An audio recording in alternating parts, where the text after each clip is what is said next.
Welcome back to week one of MSE 6765.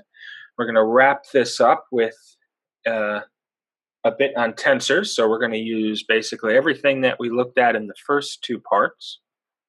And this will be relatively short with a couple examples.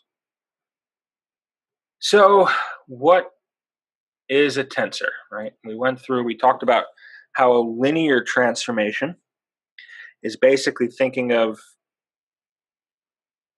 the matrix as a function, and it is a mapping from one vector to another. And we looked at the ways that a linear transformation maps a set of vectors, and that we can understand the mapping from the unit circle to an ellipse is basically what a matrix, a linear transformation can do. We're going to expand on that notion a little bit. So tensors are important because they can describe physical properties, particularly physical properties of crystals. Right? We know the properties of crystals are have a dimensionality. I said that completely wrong. Physical properties of tensors we know have a directional dependence. That's what I wanted to say, not a dimensionality. And that this directional dependence is a function of the underlying crystal symmetry. Although, as we'll show later, the symmetry of the property does not have to be the same as the symmetry of the crystal. And so it's this mathematical framework that we can use to describe physical properties. And they're a mathematical generalization of scalars to vectors. When you went from a scalar, which is just a direction, to a vector, which is a magnitude with a direction associated with it, we're now going to have properties that have more than one direction associated with it, right? The tensor, the rank of the tensor is going to be defined by the number of directions required to describe it. Another way of thinking about it, instead of the number of directions, it's the number of basis sets required to define it. Remember, when we define a vector, we need a three-dimensional vector. We need to define those components with respect to three bases. That's one basis set, E1, E2, and E3. To describe a second-ranked tensor, we need two basis sets, or six basis vectors, to describe a second-order 3x3. Or, equivalently, we need two different directions.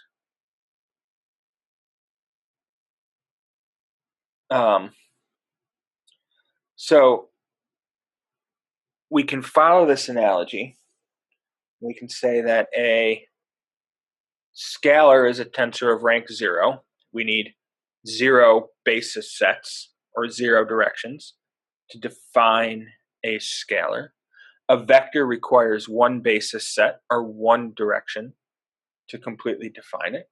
A second-rank tensor, such as stress and strain, require two basis sets. Piezoelectricity is a rank 3 tensor, or third-order tensor, and it requires three different directions, or three different basis sets. Elasticity is a fourth-rank tensor. It needs four different directions to completely describe elasticity. Here is a link to a really useful YouTube video. I'll just click on this right now real fast. Oh, it didn't change. subject of my new student's guide is vectors and tensors. Anyway, it's Dan Fleisch. It's 12 minutes long.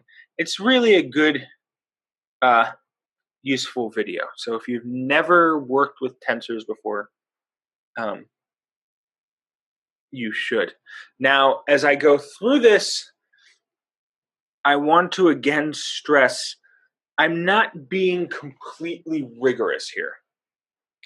Because we're dealing with Cartesian tensors, because we're always dealing with an orthogonal reference frame, because we're always dealing with 3 dimensions, I'm leaving out a lot of the subtleties and the nuance and important stuff. So if you go look in a physics book where they're talking about special relativity, or you're looking in a differential geometry book where they're talking about the paths that rockets take to the moon,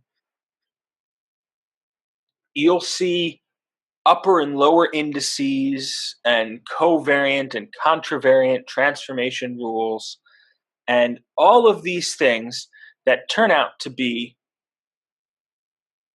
exactly identical to each other for the Cartesian case. So we don't have to worry about them. So if you look other places, you have to pay attention to that stuff. If you look in a continuum mechanics book, sometimes you'll see upper indices and subscripts and some superscripts versus subscripts, and you can just treat them all the same. It just depends on how rigorous the author wants to be with his notation. We're going to follow the general mechanics trend and sort of ignore all that stuff. The mathematically inclined of you, we can talk about that later, and I can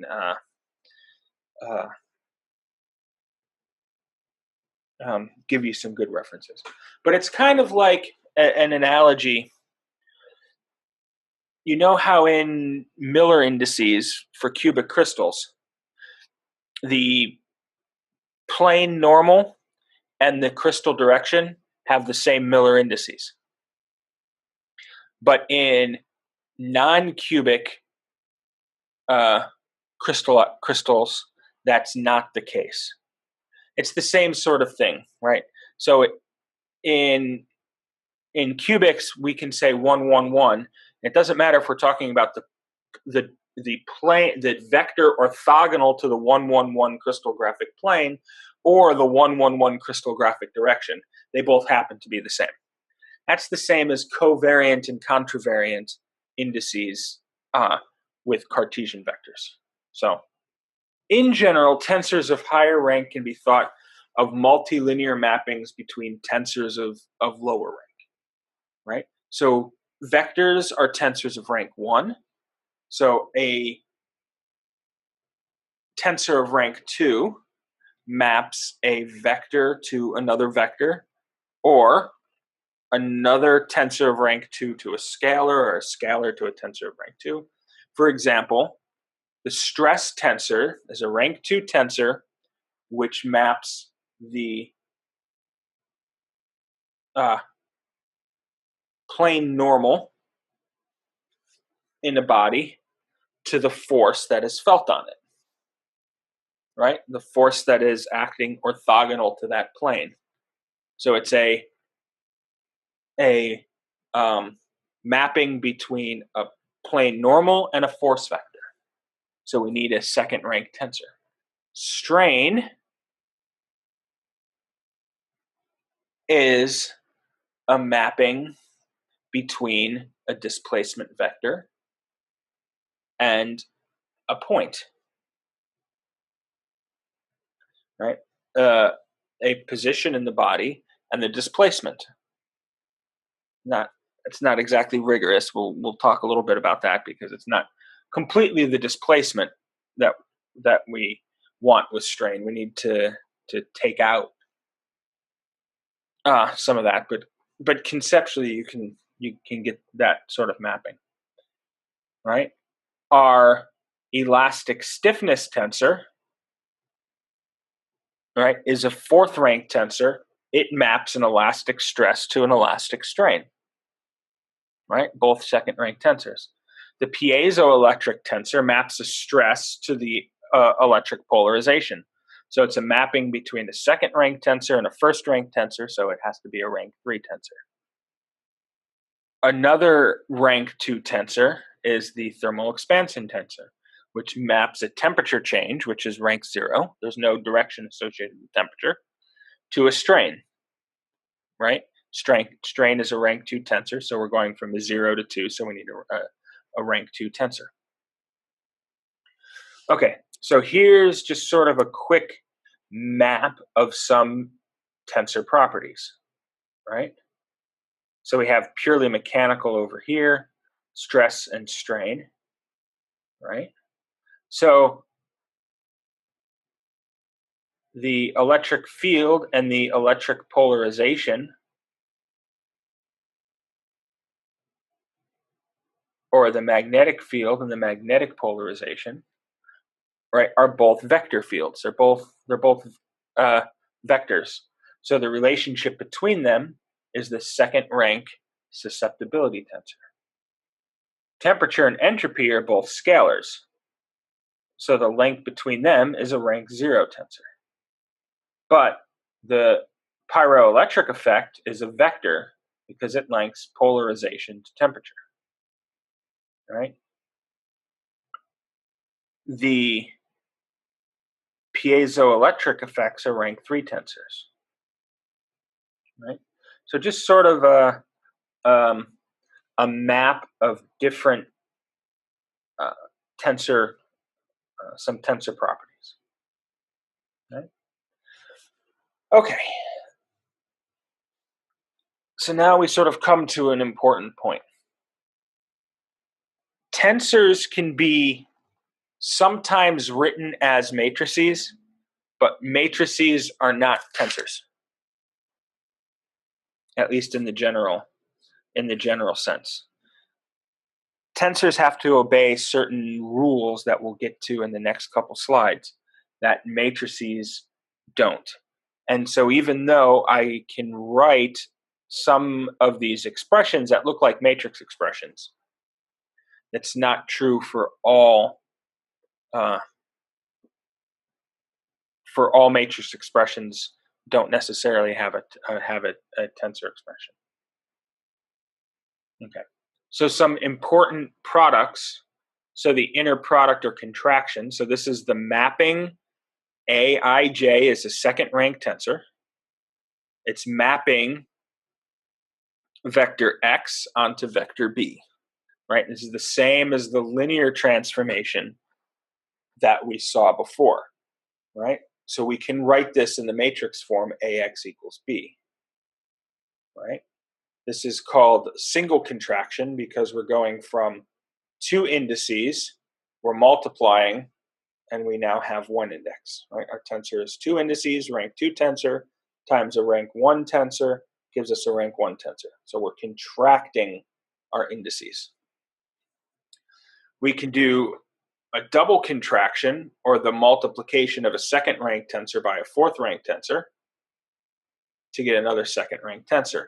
And notice here we have two free indices, I and j, and two dummy indices, k and l. Right? So we sum over k and sum over l. Right? So this is 9 equations. Each equation has 9 terms. Right? Right? One equation for each component of the stress tensor. And the stiffness tensor,Cijkl, cannot be expressed as a matrix, right? Well, we can force it to be, but it's not a matrix, right? It has 4 terms. This would need to be a 4-dimensional matrix, right? We'd have to have columns, rows, something else, right? Right, and this has 81 terms, right? So you need 81 numbers to describe the elasticity of a material in the most general case. Okay. Then we can have a double contraction between two rank 2 tensors, right? This is a scalar product, right? Sum over I, sum over j, right? If we write this out, this becomes sigma 1, 1, epsilon 1, 1, plus sigma 1, 2, epsilon 1, 2, plus sigma 1, 3, epsilon 1, 3, right? We sum over everything. So we have 9 product, 9, the sum over 9 terms. This is the sum of the element-wise products of these two tensors. In terms of vectors, right, this is the same as A transpose A, or the dot product between two tensors, between two vectors, right? The double contraction here, we can write in this direct notation C double dot epsilon. Right? This is like a double dot product between the stiffness tensor and the strain. Right? So those are contractions or inner products. We also have outer or tensor products. So these inner products map lower to lower, right? The outer products or the tensor products are ways of combining lower rank tensors to form higher rank tensors, right? Sometimes called the dyadic product between two vectors. A dyad B gives us tensor C, right? So we can write that in indicial notation as AIBJ. Notice this isn't, there's no dummy indices. They're all free, right? So this is A1B1 equals C11. A1B2 equals C12. It's the same in matrix notation as A times B transpose, right? So the tensor product of a second rank tensor and a vector gives us a third rank tensor, right? Notice we do not have, again, any repeated indices. There's no dummy indices here. A11B1 gives us C111. A12B3 gives us C123. Right? So it's a collection of all the ways you can multiply the individual components of the two vectors to combine the tensor. Okay. So why do we need tensors? Right? We can write these general multivariable functions for these mappings. Right? We have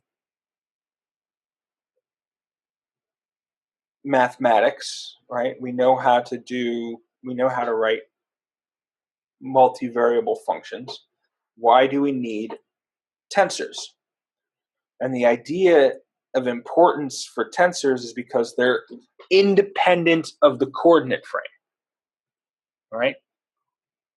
So it doesn't matter how I define my reference frame or my coordinate frame, my equations don't change, right? So you can imagine if I'm trying to measure the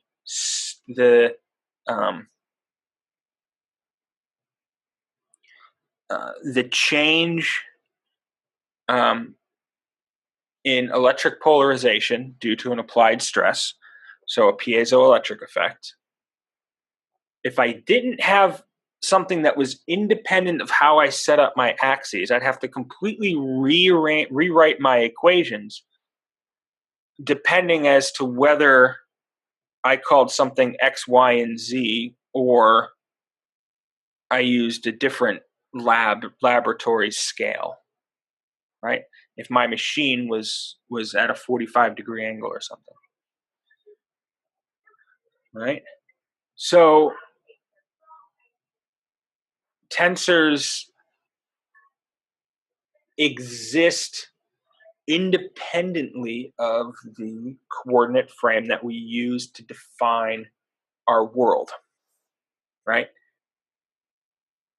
The individual components will depend on that frame, but the tensor itself doesn't, and therefore our equations don't, right? This is called material frame indifference, and it's a very important concept in the development of mechanical theory, constitutive theory to describe the behavior of our material. Another way of looking at this is in terms of inertial frames, right? In relativity, the laws of physics are the same, independent of the reference frame of the observer, right? It doesn't matter if you are watching a train go by or sitting on it, the physics that you measure has to be the same for both cases.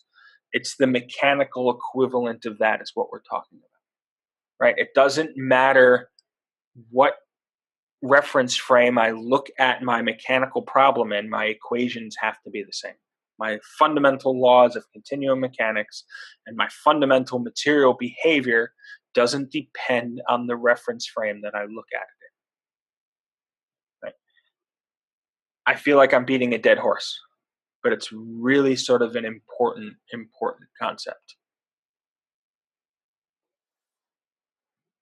Right? Okay.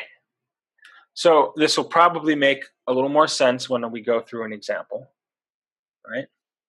But we had said before that vectors and tensors have an identity that's independent of the coordinate system that they're defined in.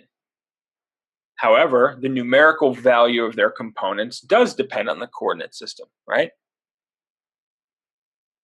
All right. Well, there is no absolute scale against which we measure the velocity of an object. We measure the velocity of the object relative to us. The object's velocity doesn't change, but our description of it is different whether we're moving at the same speed as the object, so it's staying parallel to us, in which case it has zero relative velocity to us, or we're standing on the Earth and it's zooming by, in which case it has a high relative velocity to us. We haven't changed the actual velocity of the object in either of those two cases, right? But its numerical representation does change. It's the same way, right? Look at where you are sitting right now relative to one corner of the room. If you imagine that corner of the room is a set of coordinate axes, right? Right? The corner of your wall, you can make one the x, y, and z axis, and you can map the position of your head relative to that coordinate set, that coordinate basis. Now, if you pick a different corner of the room as your coordinate frame, as your coordinate axes, your head will have a different numerical position relative to that axis. Right? It's the same thing. You haven't moved your head, but you just have a different representation. Okay. So to represent a vector or a tensor that's in one frame, in a new frame, we need a set of transformation equations, right? And these transformation equations and transformation laws are what makes a tensor, right? A tensor obeys the transformation laws. A matrix doesn't necessarily have to. In fact, most of the time it won't, right? And so we have this transformation law. We'll talk about it first with respect to a vector, right? So we have this transformation matrix or a direction cosine matrix, which is the cosine of the angle between the axes of the new coordinate and the old, right? So we set this up. This is if E1, E2, and E3 are our old original coordinate frame, X1, X2, and X3, and we want to express the components of some arbitrary vector in this other frame, X1 prime, X2 prime, X3 prime, we calculate this direction cosine matrix, and then we have this transformation law. Aij. This is our, right? This tells us how our bases coordinate frames are related, right? Right, and we'll work through this in an example, and it'll make a little bit more sense. Okay, so if we want to transform an arbitrary vector, C, right, it's the same transformation law. V prime, our vector in the new is equal to our transformation matrix times our old vector, right? And then to go back, we left multiply. And remember, oh, I didn't say it, but A, by this way we do this, A will be an orthogonal matrix. It's guaranteed to be an orthogonal matrix.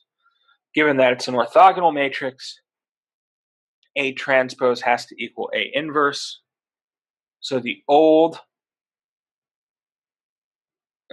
right, the old with respect to the new is just A transpose V prime, right? So if we want to go backwards, right, we just need to multiply the new coordinates by A transpose. Okay. Now I want to make another quick distinction here between a coordinate transformation and a rotation. They're both very similar. In fact, if A is a coordinate transformation, A transpose is going to be a related rotation. So what do I mean by a coordinate transformation and a rotation? So let's think about a rotation first. Imagine putting a cup at the origin in this x1, x2, x3 coordinate frame. If I apply a rotation to that object, my coordinate axes stay perfectly fixed, and my body, my cup, rotates.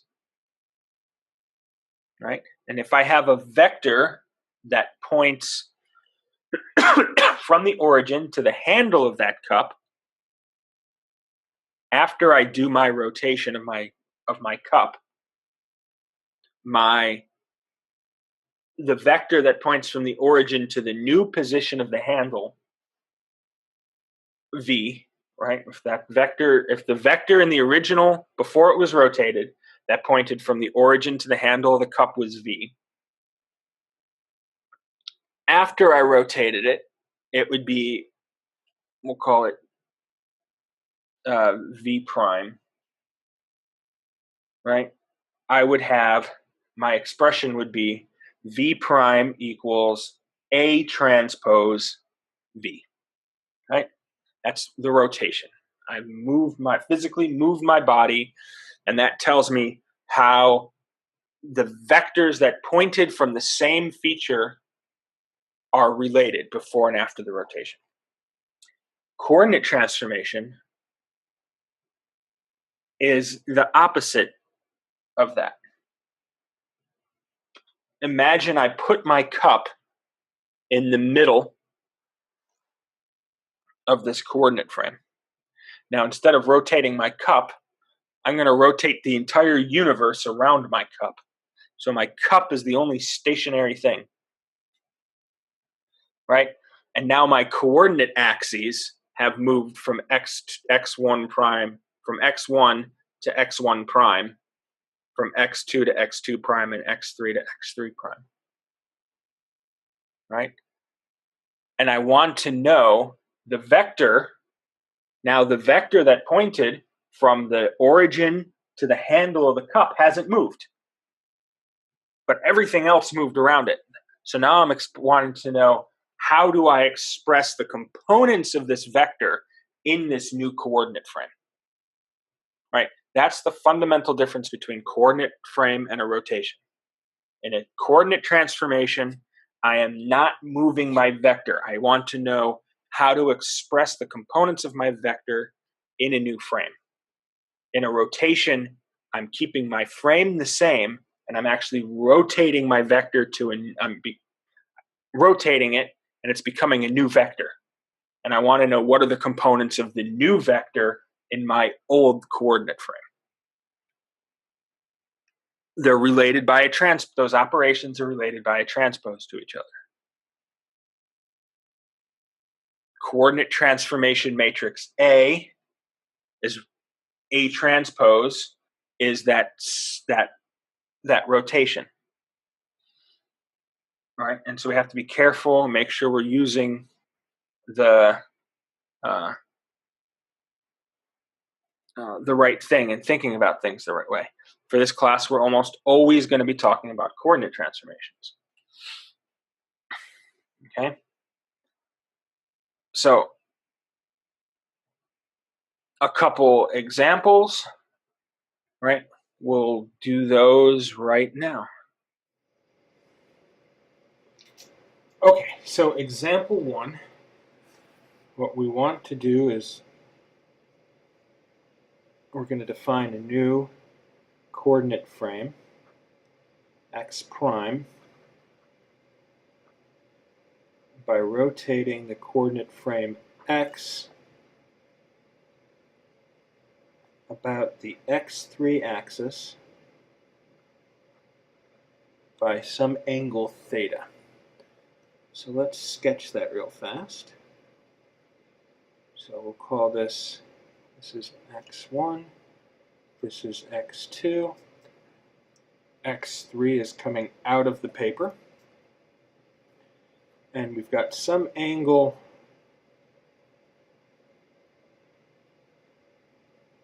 theta that we're rotating by. So this is now x1 prime,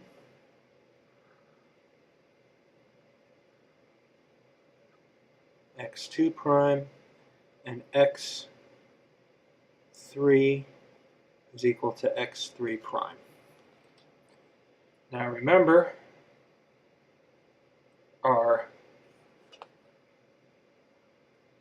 coordinate transformation, Aij, is equal to the cosine between xi prime and xj.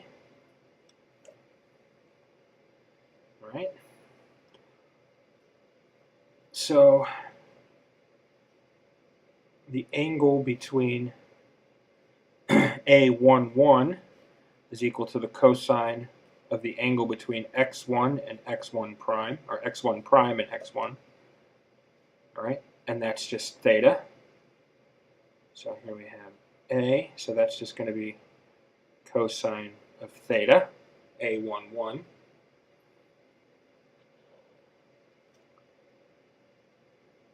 A12 is the angle between x1 prime and x2, and that's 90 minus theta. So the cosine of 90 minus theta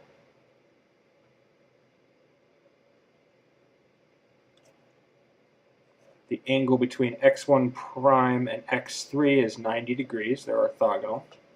So the cosine of 90 is 0.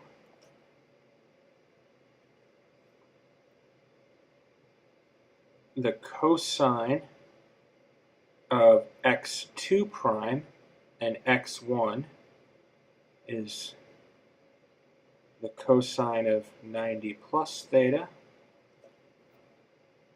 between x2 prime and x2 is theta. x2 prime and x3 is 0. x3 prime and x1 is 90 degrees, so the cosine of 90 is 0. x3 prime and x2 is also 90. And x3 prime equals x3, so that's 0 degrees, and the cosine of 0 degrees is 1. Right? And now we can use our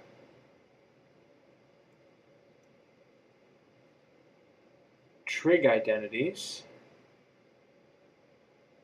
Right? Everyone remembers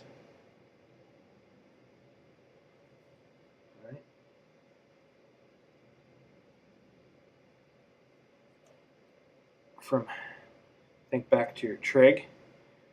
The cosine of 90 minus theta is just the sine of theta. The cosine of 90 plus theta is minus sine theta. 0, 0, 0, 1. So that is the coordinate transformation matrix for the new coordinate frame formed by rotating the coordinate axes by an angle theta about x3. I say complete the following transformation matrix. I have A equals minus 0.5924, 0.6758, 0.4386, negative 0.6815, 0.1300, negative 0.7202, and I say, what are these missing components?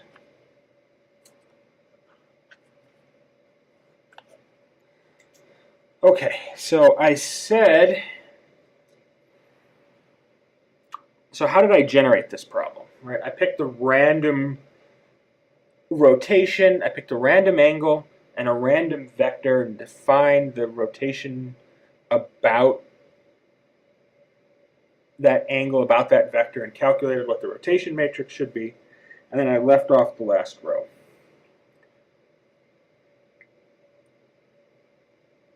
So you may not, if we think about how, do we have enough information? Do we actually know enough to figure this out?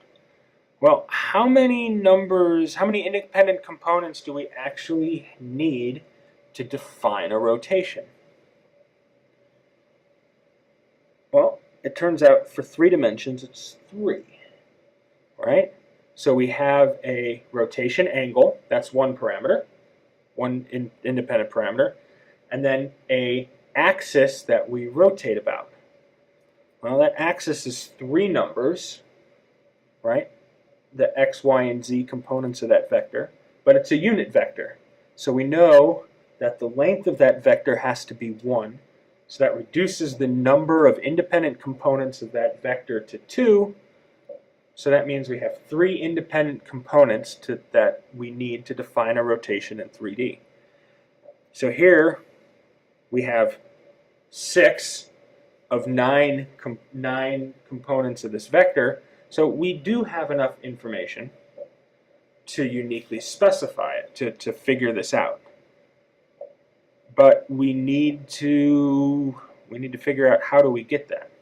Well, what properties of the rotation matrix do we know? We know this coordinate transformation matrix.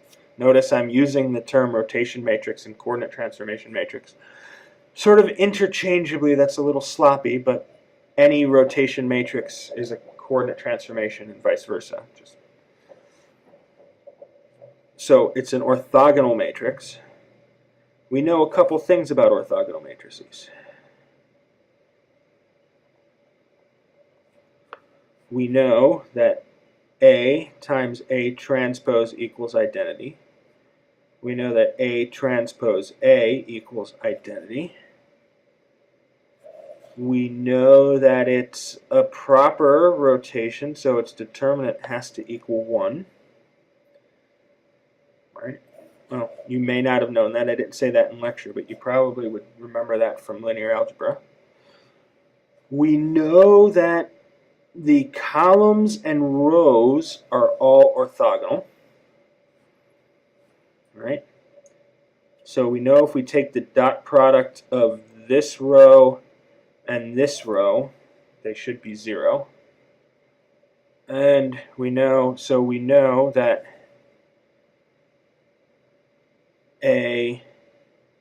the first row of A times the third row of A has to give us the dot product has to be 0. So we'll denote this as A 1 dotted with A3 has to be 0, and A2 dotted with A3 has to be 0, right? So here we actually have 6 different equations we can use to find our 3 missing components. Not too shabby. There's another way we can think about this, right? And that is, this is again for your linear algebra nerds.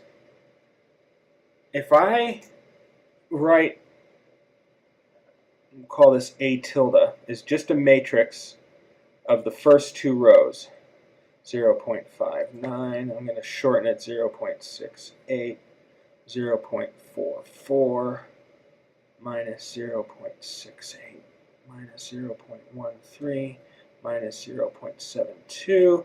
If I call this A tilde, right, this is a 2 by 3 matrix, meaning it maps 2-dimensional vectors to 3-dimensional space.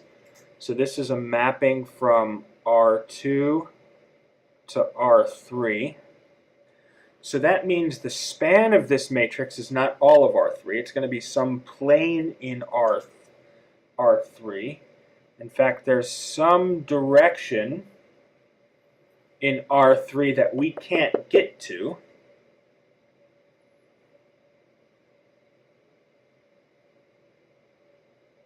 Right? And so, and that's going to be the direction that's mutually orthogonal to both of these, right? So if we have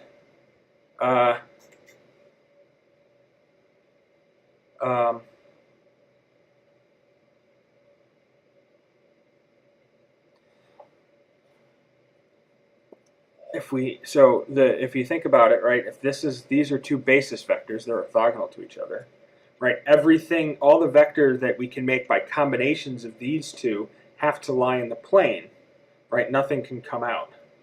So that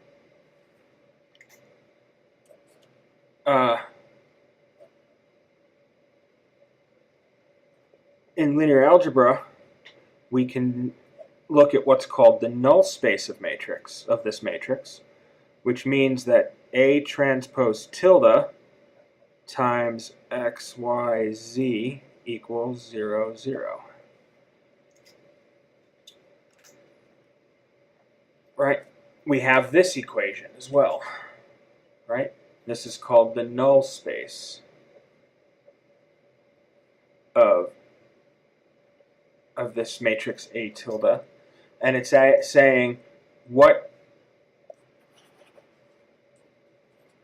right, it's basically looking at what can't we make by linear combinations, right? Or what vector times A tilde is going to map to 0, 0 in this space, right? And so you now actually have 7 different ways that you can do this, 7 different equations that you have to find your 3 components. I'll tell you that the missing components are A31 equals negative 0.4297, A32 equals negative 0.7256, A33 equals 0.5375. Right? So try which of those which of these methods you feel that you think you got a good handle on, and try and come up with the answer. Okay. So hopefully those examples clarified some things. we can write the coordinate transformations for a vector in terms of a matrix operation, right? A times P equals P transpose, or P prime, right? Higher, notice we've written this in indicial notation, right? We're summing over J. We have one free index, I, right? For higher rank, it's not so straightforward. For rank 2, we also have a matrix operation, but it's not just A, T, right? T is a second rank tensor, right? It turns out to be, if we want to do a coordinate transformation on tensor R, it's A transpose, right? And we'll show that that works out. Or here it is in indicial notation: AIK, AJL, TKL. Notice the first index is free, the second two are dummies, right? For third, we repeat. We have AIL, JMN, AKN, TLMN. Oops. Right? And as we go up, fourth order tensor, the transformation rule just stays the same. We just add another A in front. And the rule is the first is always a free index, the second is always the dummy index. Right? Now, there is no matrix equivalent for writing the transformation rule for third, fourth, or higher rank tensors. Right? So doing a coordinate transformation matrix on a fourth order tensor is a royal pain in the rear, because I've got 81 equations and each equation has 81 terms in it. Right? Not a very straightforward thing to do. Right? So guess what you're not going to be doing in homework? Right? You're not going to be writing a transformation for the elasticity tensor. What's a lot easier is to keep the elasticity tensor in the frame that you're using and transform your stress and your strain to that frame, and then change your stress and strain back to the frame that you're interested in. But we have to do this in mechanics calculations all the time, right? This is sort of a staple thing to do in the crystal plasticity code, for example, in a polycrystal, right? The elastic stiffness depends on the orientation of the crystal, right? And the elasticity tensor is always written with respect to the crystal axes. So if I want to know what the elastic stiffness is in my lab frame instead of my crystal frame, right? I want to know along the direction that I'm squishing it, I have to do fourth order transformations. So it's not something that's unheard of. But for the second order transformation law, we can write it in a matrix form, and it's R prime equals A transpose, right? And we'll show that is the correct form right now. So I want to show that the second order transformation law, R prime IJ equals A I K A J L R K L, is equivalent to R prime equals A R A transpose. Okay, so how do we go about doing that? So these are components, so we can rearrange this in any order that we want, these terms. Right? And so let's look at what this product is, AR. in indicial notation. This is A11, A12, A13, A21, A22, A23, A31, A32, A33. And what's an R is R11, R12, R13, R21, R22, R23, R31, R32, R33. So what do we get when we multiply this out? We get A11 R11 plus A12 R21 plus A13 R31. So this gives us A11 R11 plus A12 R21 plus A13 R31 for the first term. The second is A11 R12, A11 R12 plus A12 R22 plus A13 R32. Right, and then we have this. What the 1-3 works out to be. Let's look at the 2-1 component. All right, this becomes A21 R11 plus A22 R21 plus A23 R21.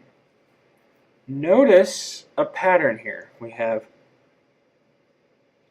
these two middle numbers, 1, 1, 2, 2, 3, 3, 1, 1, 2, 2, 3, 3, 1, 1, 2, 2, 3, 3 are repeated. And if we worked out this whole matrix, it's not hard to see that Aij Rjk equals, I'll call this S, Ik is the same as the matrix product AR equals S. All right? So basically, we have up here, we can rearrange this. R prime Ij equals Aik RKL AJL. Right? We can write this as R prime Ij, oops, already have it there, equals SIL AJL. Right?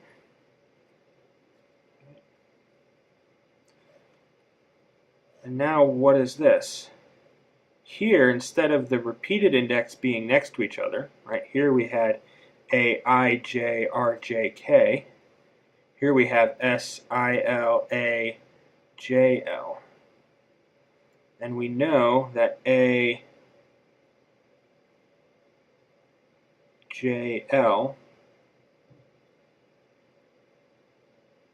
right, if ALJ is AJL equals A transpose. So this becomes S times A transpose. Right? And S equals AR, so we have AR A transpose. Right? And you can work out the matrix operations yourself if you don't believe me or you don't see it from here. You know, it's a worthwhile exercise of picking a component and, you know, just working out the matrix multiplication with the finger rule that we all learned in linear algebra, and work it out. But it's, you know, that's the sketch of the demonstration. You should be able to have it from there, and if you're not quite convinced, you can work it out fairly straightforward for yourself. Okay. And then we have an explicit transformation example, right? Here we have some tensor B, or the matrix representation of some tensor B, and we're going to do a 45-degree rotation about the x3 axis. For this example, we have some tensor B, which in the xi coordinate frame has the components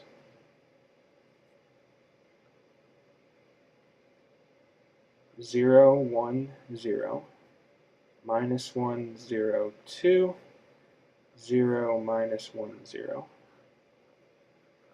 And we want to transform this to the xi prime coordinate frame, which is a 45-degree rotation about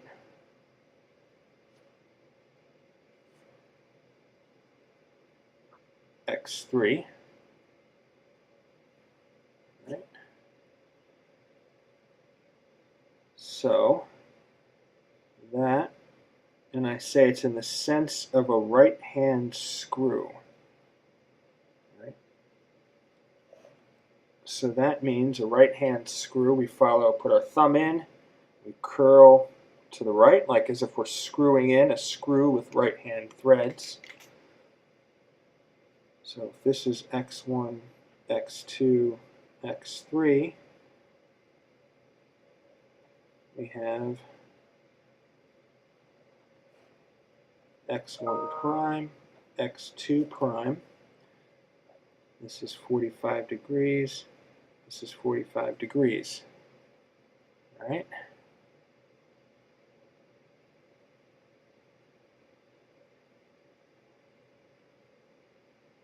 So if we do our cosines, like we did before, x1 prime and x1 is 45 degrees. So that's the square root of 2 over 2 is the cosine. x1 prime and x2, all right? x1 prime and x2 is 90 plus 45, right? So that's minus the square root of 2 over 2, 0, square root of 2 over 2, square root of 2 over 2, 0, 0, 0, 1. Right, so that's our A matrix. So B prime is A, B, A transpose. Right? So B prime equals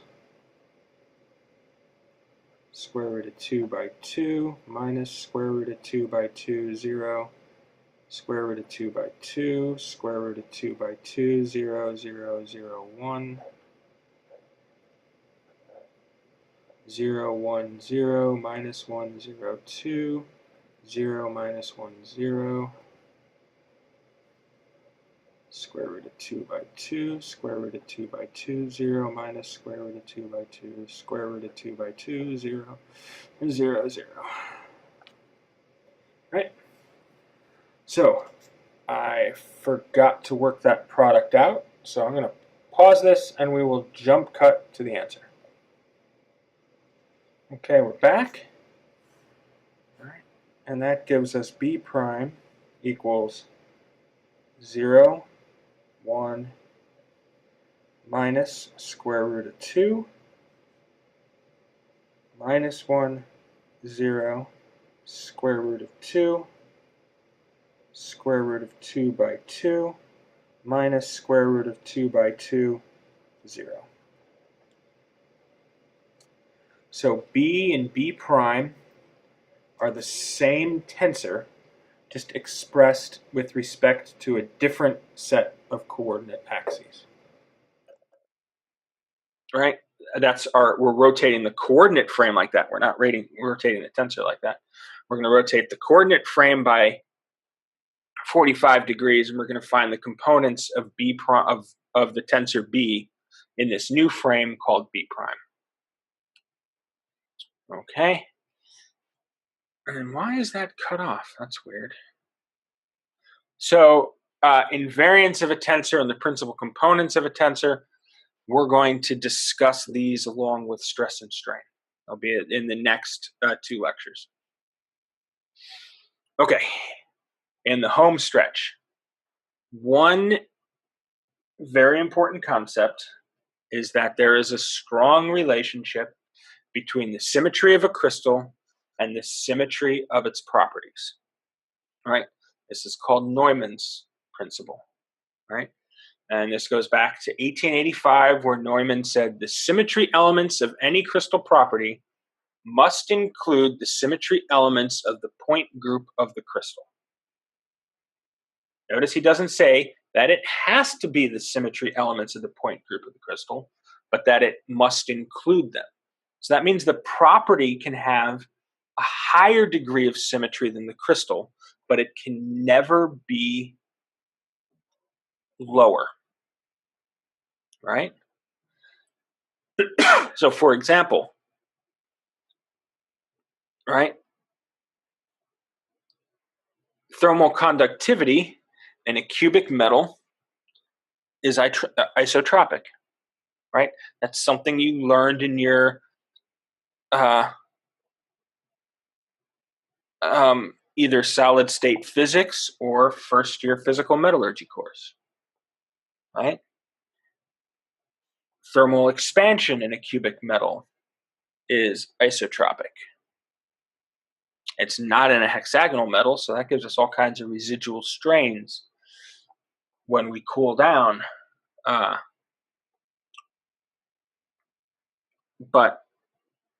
And for a tetragonal crystal, it'll be different. We'll work through those exercises now. For those of you who don't know your crystal symmetries off the top of your head, it's probably most of us. Take a look in the reading section in these in this chapter 7, which is required reading, and it has them listed. Okay, and we'll run through these examples, and then that will finish us up. So for the example, we want to apply Neumann's principle to show that the thermal conductivity, or the tensor Kij, is isotropic for cubic crystals. And to do that, I'm actually going to do the tetragonal example first, because it's I can kill 2 birds with 1 stone by picking the symmetry operators in the right way, rather than doing it as 2 examples. So let's write out the relative symmetry, the relevant symmetries. So for cubic, we have a 4-fold rotation about A, B, and C, right? And we also have a 3-fold rotation about the 1, 1, 1 type axes. For tetragonal, we have a 4-fold rotation about C. So let's apply this 4-fold rotational symmetry about C to the components of Kij and see what survives. So what's the coordinate transformation matrix for a 4-fold rotation about the C-axis? Right? And that's going to look like, so 4-fold rotation about the Z-axis, it's going to take x to y y to minus x, right?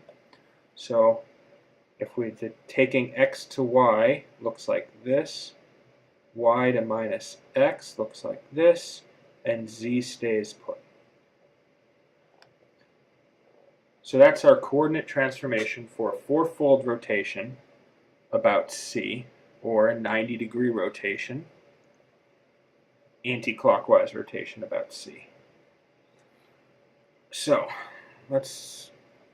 our relevant is going to be K prime equals A K A transpose. So let's write that out. And so we have 0, minus 1, 0, 1, 0, 0, 0, 0, 1 times K11, K12, K13, K21, K22, K23, K31, K32, K33.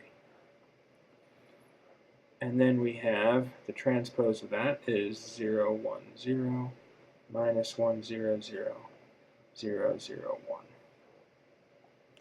Okay. So now, if we multiply this out,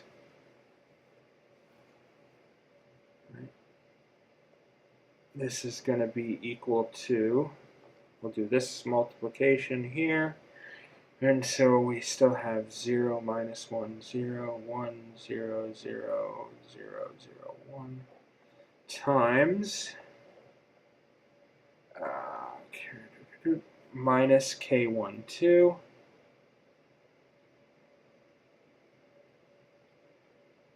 K11 K13 minus K22 K21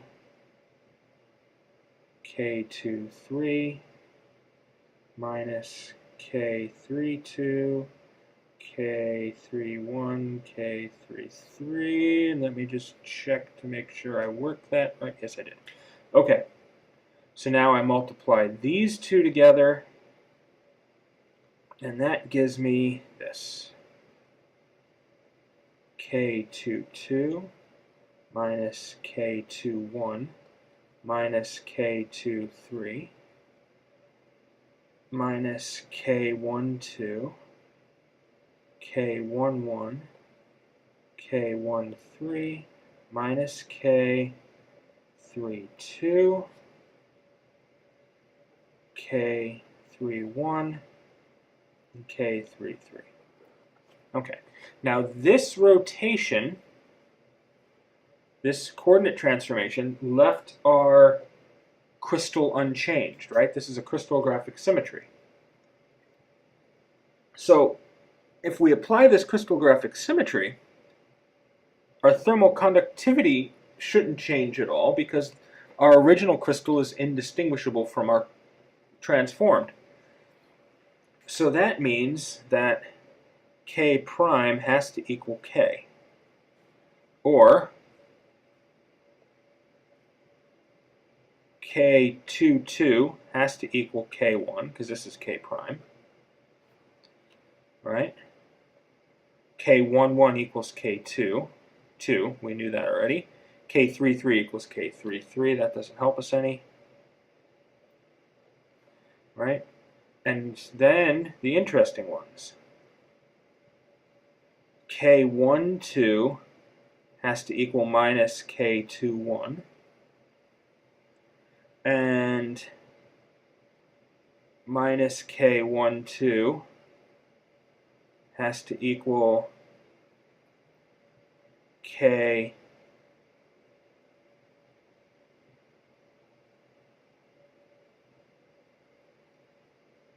two one.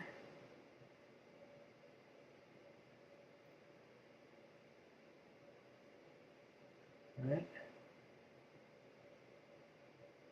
K23 minus K23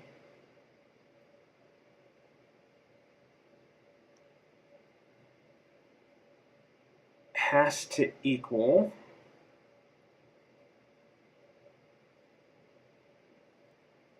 K1, 3, right?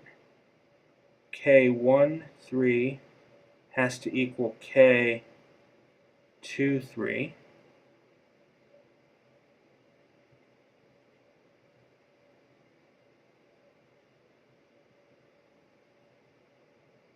Right? And then K3, 1 has to equal K3, 2.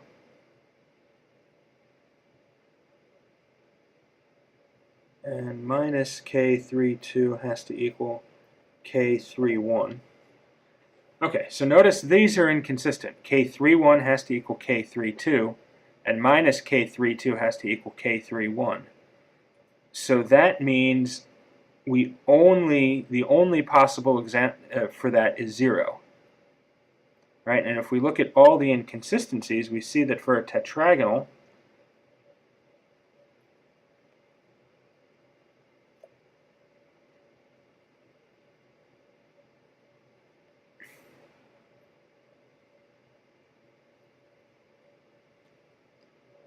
right? There's only 2 independent components in terms of the thermal expansion for a tetragonal. All the off-diagonal terms end up with inconsistencies, so they have to be 0. K1, 1 has to equal K2, 2, and K3, 3 is independent. Now we can apply a different symmetry to get to cubic. We can look at other 4-fold rotations, or we can do what I'm going to do and apply a 3-fold about 1, 1, 1.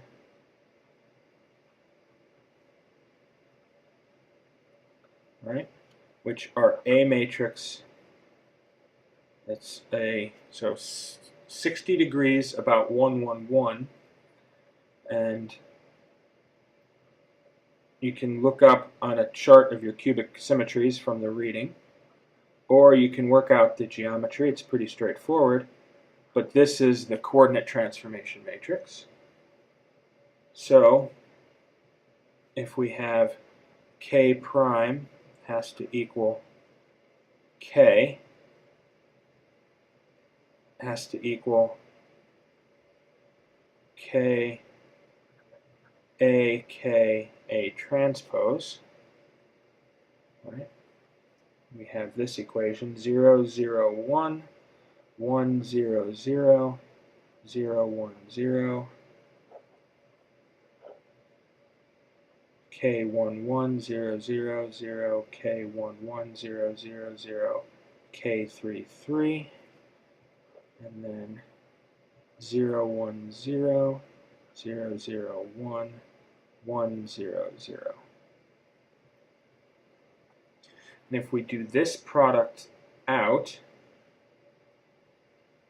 what we end up with is K3, 3, 0, 0, 0, K3, 3, 0, 0, 0,